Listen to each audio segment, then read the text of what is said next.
epitelio de revestimiento. Y algo habíamos avanzado con esto. Sí, ¿cierto? Pero no para más tarde de las 10 horas.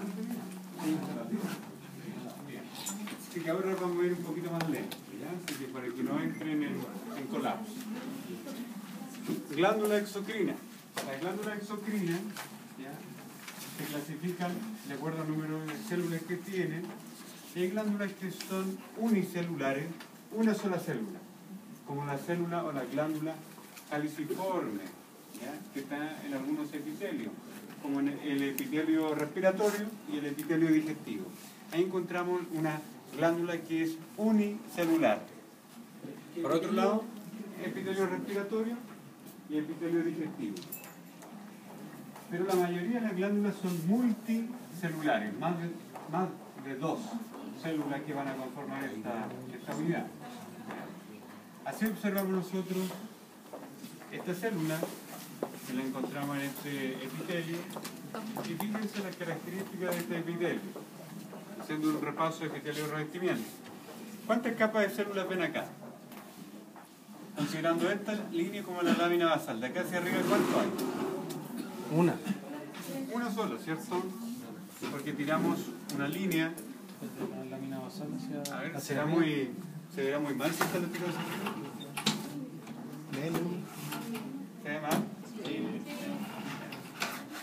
Era para no dibujar. Ahí va a quedar arriba, ¿no?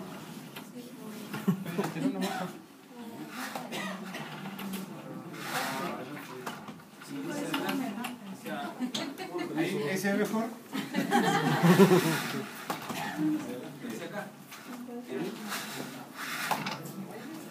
Ya no es fácil que burla. Mira, fíjalo. Ahí está. Ahí. Entonces tenemos la lámina basal, pero en esta lámina basal vemos un grupo de células que está una al ladito de la otra. Y esto vemos una sola capa de célula. Por lo tanto, este epitelio, ¿cómo lo consideramos? ¿Un epitelio simple o un epitelio estratificado? Simple. Epitelio simple. Pero aquí vemos que hay una célula que sobresale, que la célula caliciforme, que está teñida acá de más o menos un rojo, un fucsia. Esa célula se llama caliciforme. Pero además, estamos viendo acá una línea continua, acá arriba, una diferenciación de la superficie apical de la célula, que en realidad son microvellosidades. Microvellosidades. En el caso del intestino delgado son microvellosidades absortivas. Por lo tanto, ya con estas características morfológicas, ustedes pueden colocar nombre a este epitelio de revestimiento. Es un epitelio de revestimiento simple. ¿Qué eje predomina? Estas células son cilíndricas, son cúbicas, son planas. ¿Qué predomina? ¿Qué eje? Este eje predomina. Vean acá, esta es una célula, ¿ya?, más bien cilíndrica, más bien columnares. Quizá el dibujito me hubiera salido mejor si lo hubiéramos tirado más así la célula, ¿ya? Ahí, ¿ya? Entonces epitelio simple, cilíndrico, con una especialización apical que son las microvellosidades. ¿Qué función tienen estas microvellosidades? Son absortivas. Intestino delgado. ¿Y por qué el intestino necesita estas células caliciformes? ¿Para qué? ¿Para qué? No, la absorción de nutrientes lo hacen estas microvellosidades. Fíjense que a medida que va pasando el alimento, por lo menos en los herbívoros, ¿qué va a pasar? Esto, el agua que tiene acá, que se va a extraer del vegetal, ¿cierto? Del pasto, por ejemplo, toda esta va a ser absorbida por estas microvellosidades. Y lo que queda acá se comienza a deshidratar. Y eso podría producir una erosión en el epitelio. ¿Cómo se evita esa erosión? Formando una placa de mucus. ¿Ya? Esta capa que está acá arriba la está produciendo la célula caliciforme, con la finalidad de lubricar el tránsito del bolo alimenticio. ¿Okay? Esa es la función entonces de esta célula caliciforme. Ven ahí, la misma célula caliciforme está teñida con 3 tinciones distintas. La tinción de paz, que tiñe azúcares, ¿ya? Ven acá arriba. La tinción de azul Garcián también tiñe azúcares, pero fíjense que a la izquierda, esta célula está débilmente teñida, es más bien cromófoba. ¿Ya?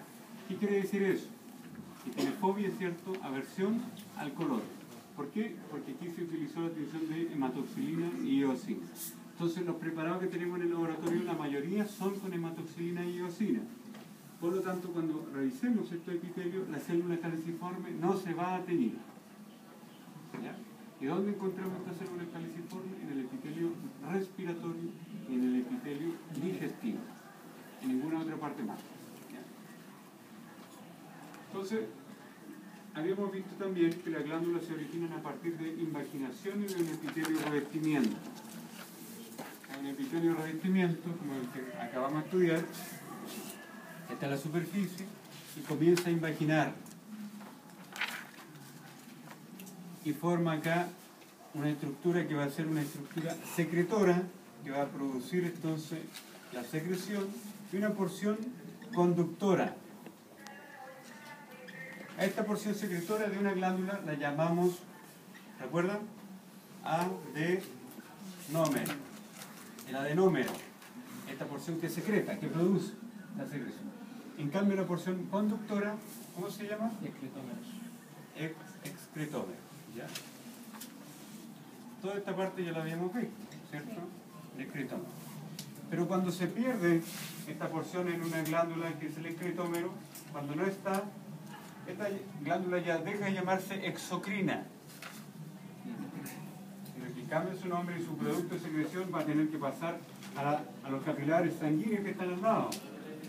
Y ahora esta glándula se llama endocrina. ¿Entienden? Está fácil, ¿no? Endocrina. El adenómero. ¿Cómo podemos clasificar esta porción entonces secretora de un adenómero? Un adenómero puede ser tubular, como lo están viendo allá, alveolar, eso quiere decir que este lumen es extremadamente amplio, como un alvéolo pulmonar. Los pulmones tienen unos sacos que se llenan de aire, alveolar. Acinar, donde el lumen, donde se junta la secreción es bastante estrecho. ¿Se fijan eso? Acinar. Y túbulo acinar. Un tubo, aunque acá estamos viendo que este es bastante amplio. ¿Ya? Por lo tanto, le vamos a cambiar este nombre. Y lo vamos a llamar túbulo alveolar, porque es amplio el lumen. Es como esto. Esto es el lumen, el espacio de secreción, donde se junta la secreción. Tengan eso en cuenta. Vamos a ver acá. La clasificación de la glándula exocrina entonces puede ser tubular, acinosa, alveolar, desde el punto de vista del adenómero, la porción secretora. Pero si ustedes ven ahora la ramificación, fíjense que acá esta glándula exocrina tiene solamente un conducto, por lo tanto la llamamos simple. Si tiene más de uno, como en este caso, compuesta. ¿Ya? Vayan memorizando porque después vienen algunas glándulas y algún ejercicio para que reforcemos. Una secreción de esta glándula, de este adenómero, puede ser una secreción que se llama serosa. Cuando hablamos de serosa, hablamos de proteínas. ¿Ya? Y esas proteínas generalmente son enzimas que tienen una función. Como en el sistema digestivo, va a tener una función digestiva. Va a estar en un medio acuoso, enzimático. Ejemplo de esta glándula de secreción serosa, tenemos la parótida. ¿Cuál es la función de la parótida? ¿Producir qué? Saliva, ¿cierto? Saliva. Saliva que va a contener amilasa, que va a desdoblar el almidón, ¿cierto? Y lo va a transformar en glucosa. Y lipasa, que va a desdoblar los lípidos a ácidos menores, ¿ya? Ácidos grasos menores. Páncreas exocrino. El páncreas exocrino también tiene una función muy similar. Producir amilasa, producir lipasa, ¿ya? Jugo digestivo. ¿Ya? Entonces, secreción serosa son proteínas. Secreción mucosa. La secreción mucosa son principalmente carbohidratos. ¿Ya? Como el nombre lo dice, va a ser mucus, como lo que produce la célula caliciforme. ¿Ya? La célula caliciforme tiene secreción mucosa, que es viscosa, por lo tanto sirve como lubricación, ¿cierto?, en el sistema digestivo. Rica en carbohidratos. Por eso la tinción de Paz, la tinción de azul de cian, que tiene carbohidratos, tiñe la secreción mucosa de una célula caliciforme. ¿Ya? A eso lo llamamos también mucina o mucinógeno, ¿ya?, a la secreción de estas células. Secreción mixta. Eso quiere decir entonces que una glándula va a producir secreción serosa, que son proteínas, y también va a producir secreción mucosa, que son carbohidratos. Ejemplo de eso tenemos también dos glándulas salivales, como la sublingual y la submaxilar. Entonces la única glándula que es serosa pura es la parótida, serosa pura. Pero fíjense acá que la sublingual y la submaxilar son mixtas, secretan secreción serosa y mucosa. Y secreción especial, lípidos, como la glándula mamaria, hormonas, cualquier glándula de naturaleza endocrina, sudor, como las glándulas sudoríparas, ¿ya? Pero el sudor va a tener dos tipos distintos de secreción. Una secreción que se va a llamar ecrina, en la cual la glándula va a liberar solamente agua y sal, y una secreción también apocrina. ¿Qué significa que una glándula secrete de manera apocrina? Que la porción superior de la célula forma parte también de la secreción. ¿Ya? Apocrina. Apocrina. Entonces, si esta fuera una célula secretora apocrina, esta porción apical, todo esto formaría parte de la secreción. Eso es apocrino. Pero merocrina significa que la célula queda intacta y solamente el producto de secreción sale al exterior, pero la célula queda intacta. Eso sería merocrino.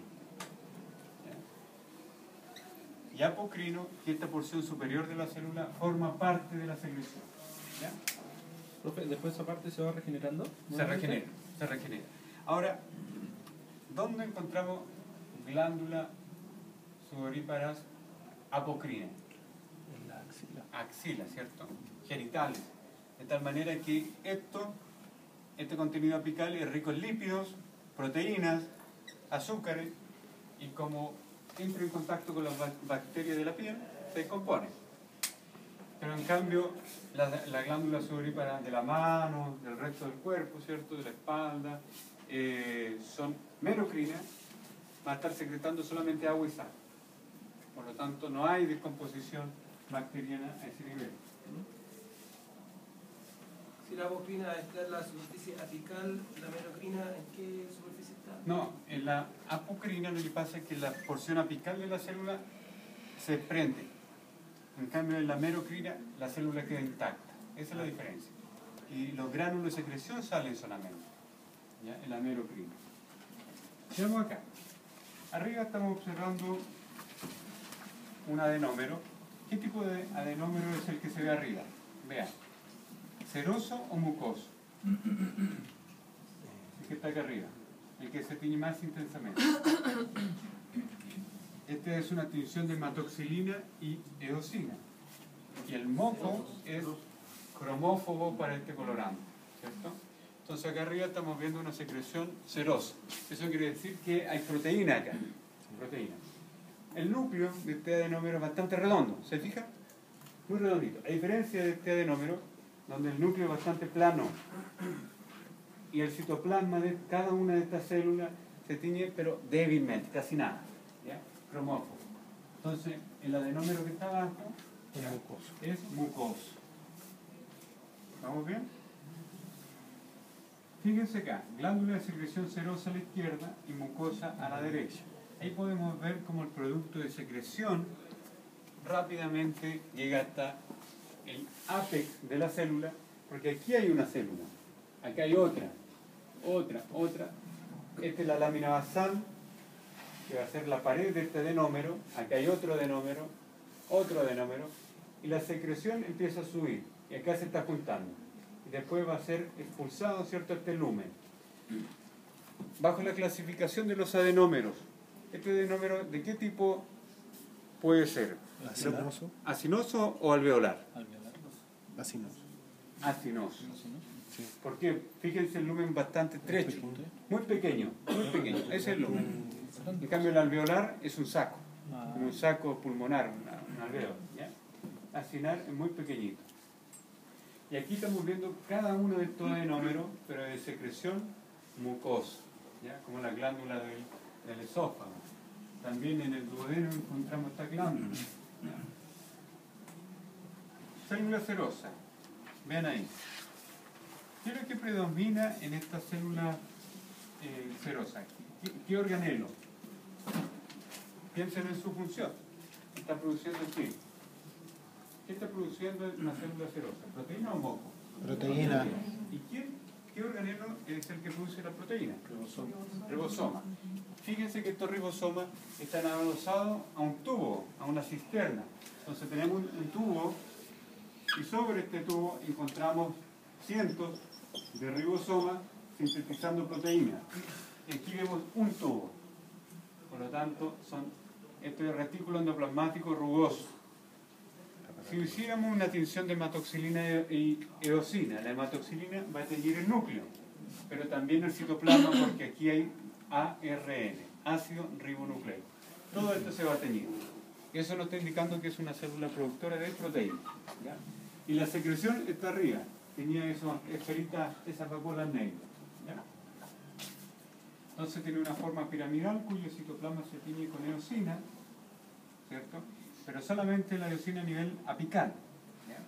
Porque a nivel basal estamos viendo mucho, vemos el núcleo, que se tiñe con la hematoxilina de azul, y el retículo endoplasmático rugoso, ¿ya? Núcleo grande, redondo, central, desplazado hacia la región basal. La región basal es la parte de abajo, ¿cierto? Ahora comparémoslo con una célula mucosa. El núcleo es muy distinto, ¿cierto? El núcleo es este. Entonces tiene una forma lenticular, es una lenteja, bastante plana. A diferencia de este núcleo que era muy redondo, ¿ya? Fíjense, muy planito. Y está desplazado hacia la base, ¿ya? Todas estas células descansan sobre una lámina basal, ¿ya? ¿Okay? Entonces, en la célula mucosa estamos viendo que los gránulos de secreción también se están acumulando en la parte apical, ¿ya? Para liberar. ¿Qué liberan? Mucos. Glándula exocrina de secreción mixta. Bien, aquí lo que está pasando.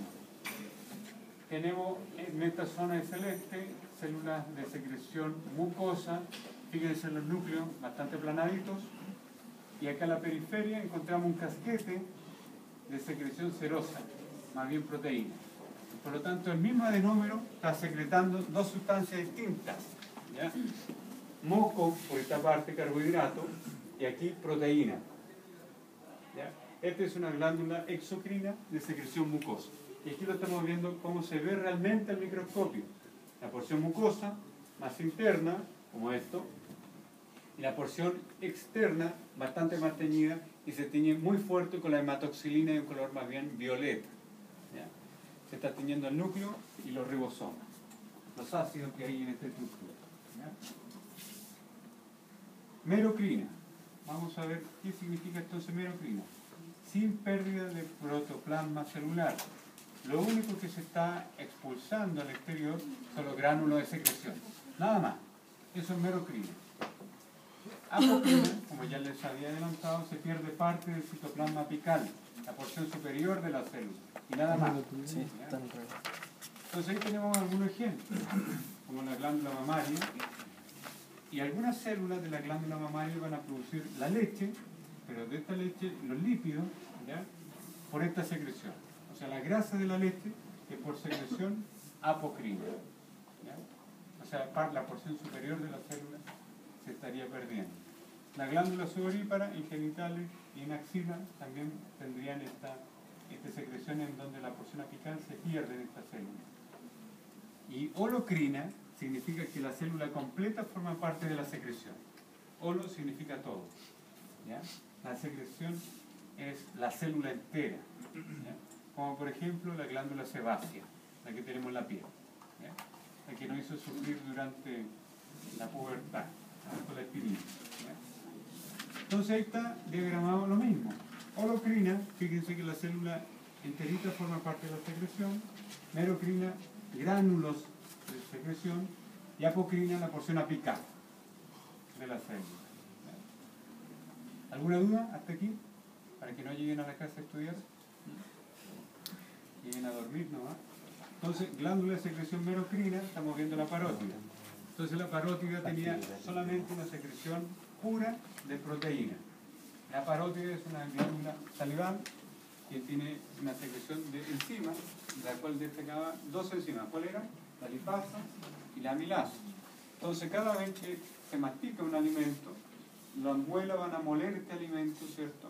Y a partículas más pequeñas, pero la amilasa y la lipasa van a actuar en la superficie de estas partículas. ¿Quién completa el trabajo? El estómago lo va a desintegrar y después el duodeno vuelve a recibir una carga de amilasa y de lipasa, pero que viene del páncreas. ¿Ya? Entonces, aquí estamos viendo la parótida. Cada una de estas estructuras es un adenómero y aquí estamos viendo un excretómero. Se fijan que es bastante distinto esta estructura con respecto a cada una de estas. Estas son las porciones secretora y esta es la porción conductora. Secreción apocrina, estamos viendo, fíjense acá, esto me sirve al tiro de ejemplo. Esto es alveolar o acinar. Alveolar. Fíjense el nombre. Entonces esto está ocurriendo en la glándula mamaria, alveolar. Decimos apocrino, la glándula mamaria. Pero la porción que se está perdiendo, entonces, va a formar la grasa de la leche. Y la glándula sebácea que tenemos en la piel son estas. Aquí hay un folículo piloso, aquí está la superficie de la epidermis, aquí está el pelo, y adosado a este pelo están estas glándulas. Cada uno de estos puntos es el núcleo de cada célula, de tal manera que la célula va a formar parte entera de la secreción. Si esto se tapa, van a entrar bacterias, se infecta todo esto, llegan los leucocitos del sistema inmune a combatir las bacterias, esto se infla, se hincha, se llena de pus y eso es lo que conocemos como espinilla, ¿cierto? La glándula sebácea. Profe, ¿sí? la célula ahí está apegada a la lámina basal, ¿cierto? Y Y una esa- vez que se excreta, se pierde completamente la célula, pero hay una célula subyacente. Claro, una de estas células cuando entra en división celular mantiene la unión con la lámina basal para siempre a través de hemidesmosoma. Y una de las células hijas empieza a subir y forma parte de la secreción. Pero la fábrica no se puede perder. ¿Ya? La fábrica siempre va a estar unida, la célula, a través de hemidesmosoma a la lámina basal. ¿Ya? Ahora, esa secreción sebácea es importante también en algunas especies, como las aves, de tal manera que va a lubricar la pluma y estas aves van a tener la capacidad, por ejemplo, de sumergirse en el agua y van a salir intactas, sequitas, ¿ya? Con estas glándulas sebáceas. ¿Sí? Tengo una pregunta de la glándula mamaria. Sí. La parte más blanca, usted dijo que era el alveolar. El lumen, claro. Sí, pero ahí, ¿qué función se le atribuye a lo que está? O sea, ¿por qué queda más blanca? Lo que pasa es que aquí cuando se produzca la leche de estas células, van a liberar lípido y se va a almacenar acá. Y después con la oxitocina, que es una hormona que va a contraer la musculatura lisa que está alrededor de este adenómero, la oxitocina va a hacer que se comprima esto y va a liberar la leche hasta un galactóforo. ¿Ya? Pero ahí se almacena la leche. En ese lugar. ¿Ya?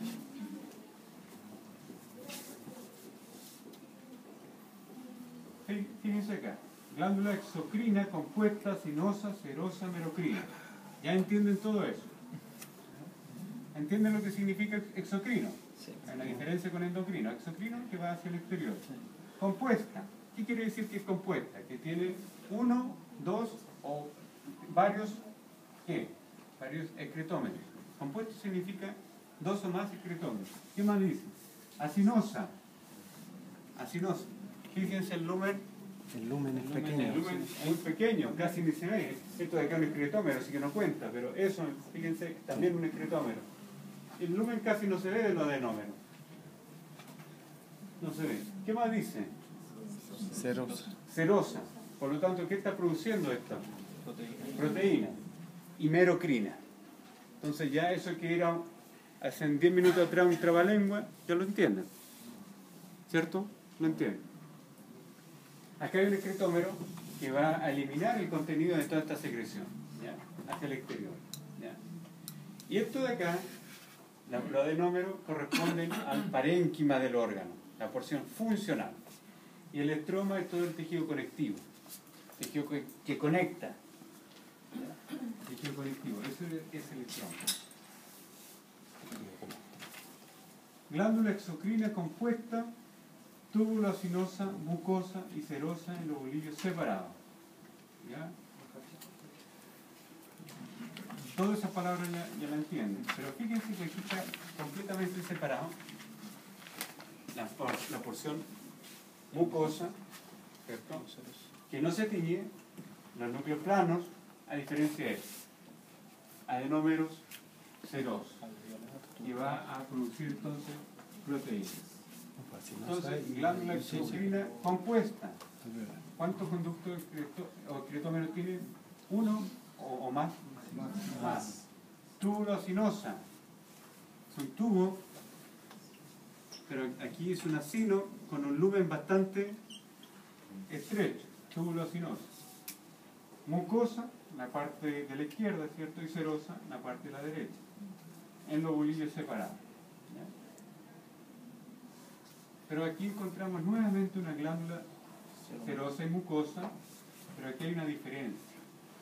El adenómero tiene ambas células, no están separadas. Porción mucosa, porción serosa. El mismo adenómero, produciendo proteína, produciendo moco. ¿Ya?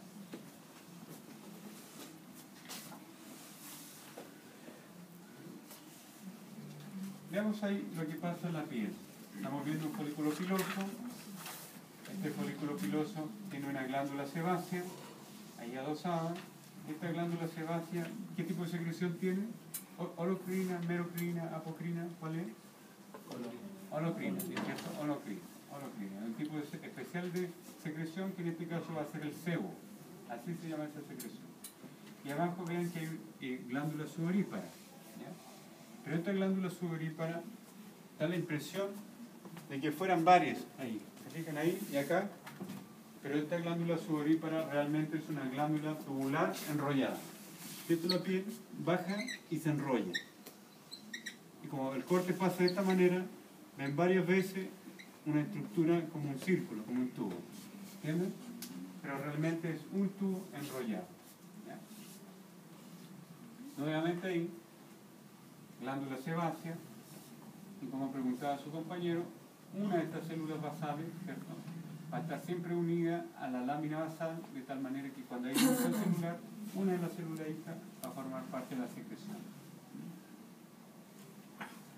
La glándula mamaria. Glándula exocrina, cubierta por piel, presenta una areola, esta zona, un pezón. Interiormente cada mama presenta estroma de tejido conectivo laxo a denso. Van a ver zonas de mucha fibra, zona de poca fibra. Cuando hablamos de tejido conectivo denso, mucha fibra. ¿Fibra de qué tipo? Colágeno.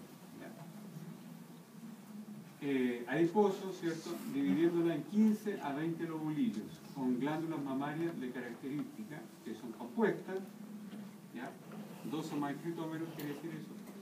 Túbulo alveolar, ¿ya? Un gran lumen, secreción especial que es la leche, lípidos, proteínas, inmunoglobulinas.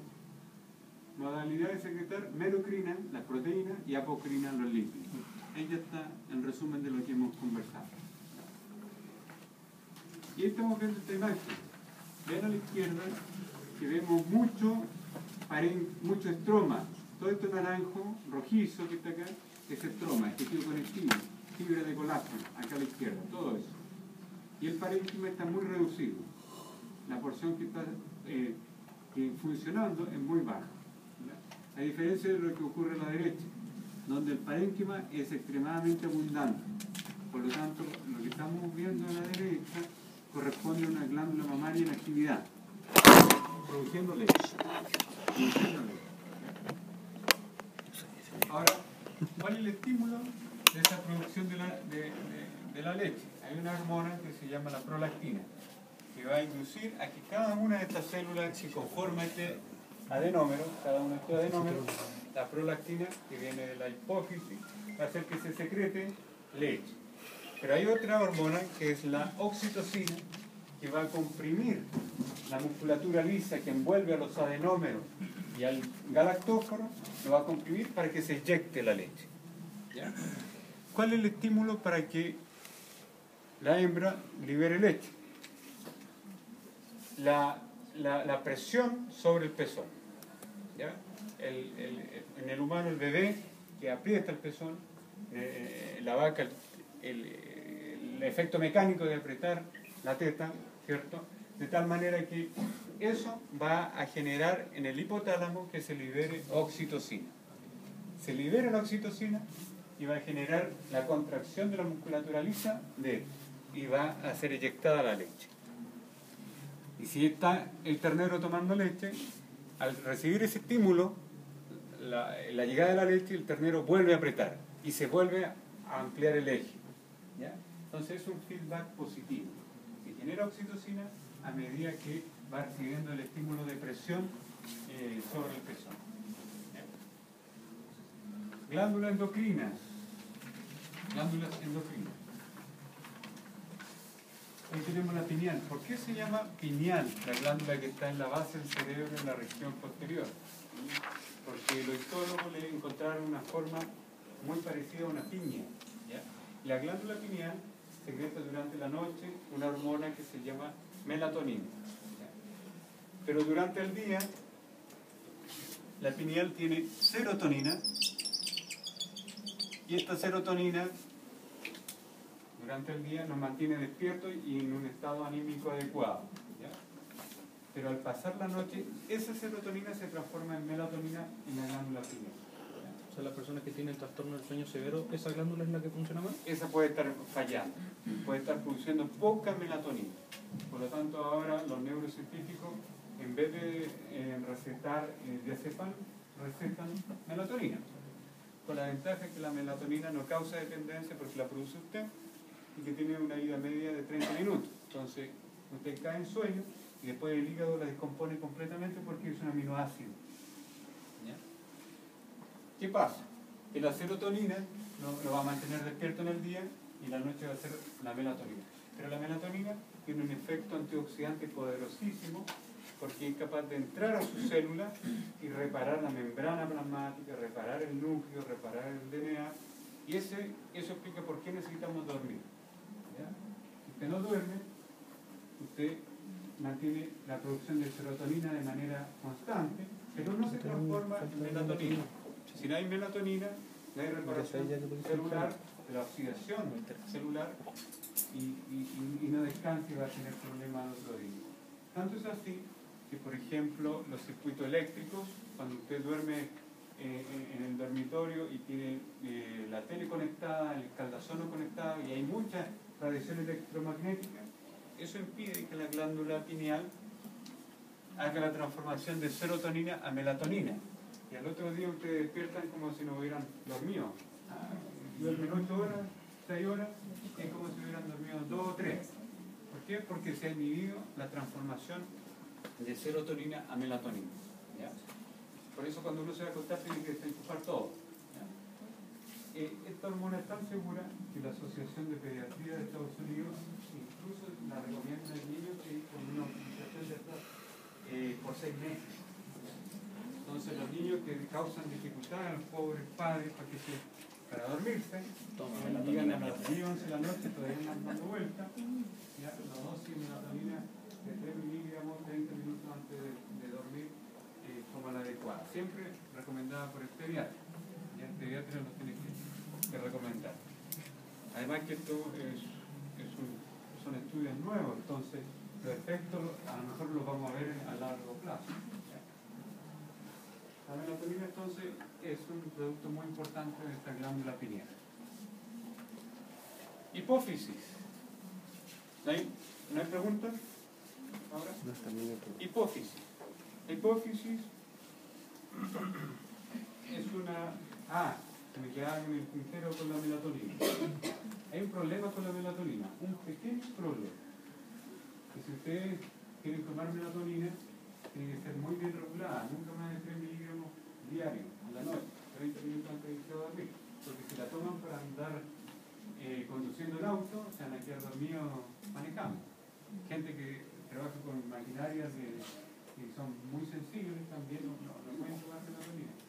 Y la melatonina en altas dosis causa depresión.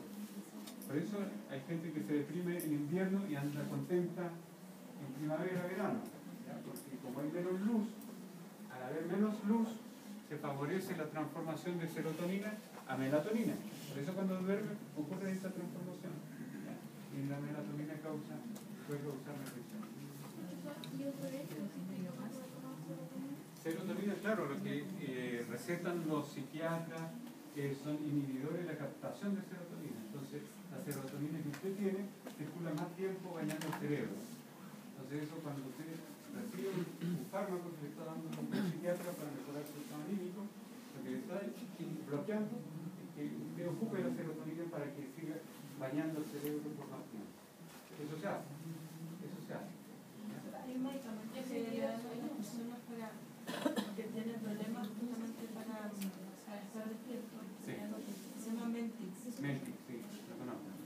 ¿Ese tiene algo que ver con la serotonina? No, el Mentix, acá pregunta su compañera por medicamentos que tienen que ver con los derivados de modafinilo, ¿cierto?